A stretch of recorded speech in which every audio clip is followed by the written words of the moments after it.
Baik, selamat siang semuanya. Selamat siang Kak Eka.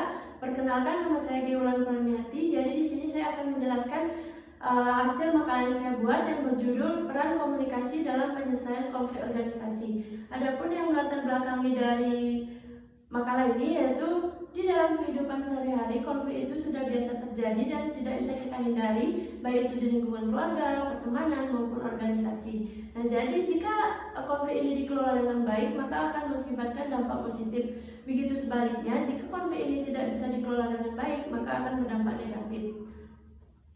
Jadi, konflik itu adalah keadaan di mana terdapat perbedaan yang bisa menimbulkan ketegangan dan perselisihan. Perbedaan yang dimaksud itu yaitu perbedaan pendapat, tujuan, maupun kepentingan. Selanjutnya, ada pun dampak positif dari terjadinya konflik. Yang pertama itu bisa mendorong perubahan positif dan inovasi. Yang kedua itu meningkatkan kreativitas. Yang ketiga itu organisasi bisa menjadi lebih dinamis dan adaptif. Yang keempat itu bisa memperkuat kerjasama antar organisasi. Yang kelima itu bisa meningkatkan kualitas pengambilan keputusan. Adapun dampak negatif dari terjadinya konflik, yang pertama itu bisa menurunkan produktivitas, yang kedua itu melemahnya semangat kerja dan kerjasama antar organisasi, yang ketiga itu meningkatkan stres, kecemasan dan tekanan, yang keempat itu melemahnya pengambilan keputusan, yang terakhir itu bisa menimbulkan ketegangan antar personal dan bisa menimbulkan rasa saling curiga. Selanjutnya itu ada komunikasi interpersonal dalam penyelesaian konflik. Nah, jadi jika komunikasi interpersonal dilakukan, bisa mengurangi miskomunikasi antar organisasi.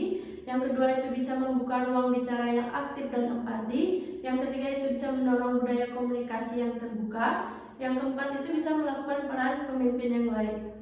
Nah, selanjutnya itu ada peran pemimpin dalam penyelesaian konflik. Nah, jadi yang pertama, pemimpin harus mampu bisa menjadi penengah atau mediator. Yang kedua itu pemimpin harus bisa menjadi panutan dalam bersikap adil. Yang ketiga itu bisa menjadi penghubung komunikasi yang baik. Yang keempat itu bisa menjadi pengambil keputusan yang bijaksana sehingga bisa menimbulkan solusi yang baik untuk konflik organisasi. Yang terakhir itu bisa menjadi menciptakan lingkungan positif dalam organisasi sehingga konflik itu selalu bisa dikelola dengan baik.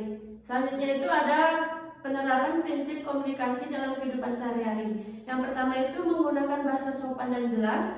Yang kedua itu mendengarkan penuh perhatian. Yang ketiga itu bersikap terbuka dan jujur. Yang keempat itu menghargai perbedaan pendapat.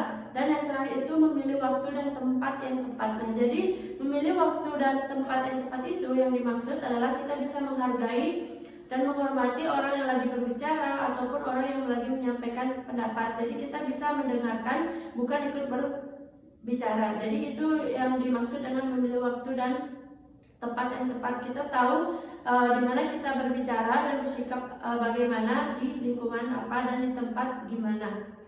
Jadi dapat saya simpulkan dari makalah ini yaitu konflik dalam organisasi bisa terjadi dan tidak bisa kita hindari karena berbagai perbedaan antar individu. Tetapi jika kita melakukan komunikasi interpersonal yang baik dan efektif, maka konflik itu akan bisa kita kelola dengan baik dan bisa meningkatkan kreativitas organisasi.